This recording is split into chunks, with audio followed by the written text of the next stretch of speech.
Bonjour, mesdames et messieurs, the French Press. The French press, unfortunately, is overlooked in most households because they have a Bialetti at home and they think it's more espresso-like, which just boils down to brew strength, not really quality in the cup. Or they think it's not sophisticated enough because they would rather do the pour over. There are so many reasons you should learn to make the French press properly. One of them being you don't even need a French press. You could make a one-man ego brew in a cup, or you could make it for any number of friends. Guaranteed you have some. Anyway, let's get cracking. For a great tasting French press, all you need is water and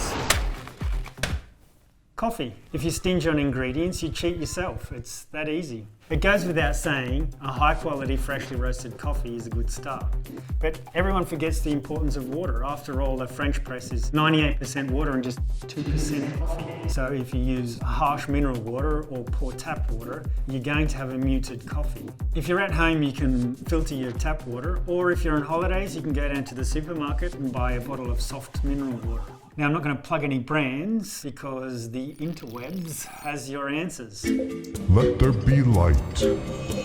Anyway, let's get French. Even if there are arguments for using specific temperatures to make a French press, I use boiling water because it's an easy and repeatable baseline to start from. I use 65 grams to a litre, and in this small case, I use 20 grams to 300 millilitres. I use a medium grind, which is just a bit finer than I grind for a filter coffee. Now the great thing about it is, in comparison to all other brew methods, if I'm making 1 cup or 10, I don't need to change my grind size. So it's actually quite easy.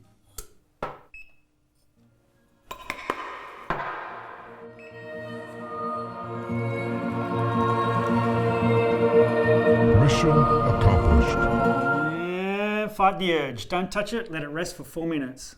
All right, at 4 minutes, we're going to stir the crust that's formed at the top of the coffee 3 times. And with the second spoon, we're going to clean away the foam that's left, or as much of it as you can get. And then we're going to let it rest for 5 minutes. Now, it might sound a bit crazy or a bit long, but it's too hot to drink anyway. So just let it sit, do its job, because what's going to happen is the fines are going to fall to the bottom, making this guy pretty much obsolete. French press is an infusion, even though it's called a press, but if you're dying to use it, just be careful not to push it down all the way to the bottom, especially if you don't want mud in your mouth. Make sure when you pour yourself a cup to pour as much of the coffee in one go and don't pour back and forth.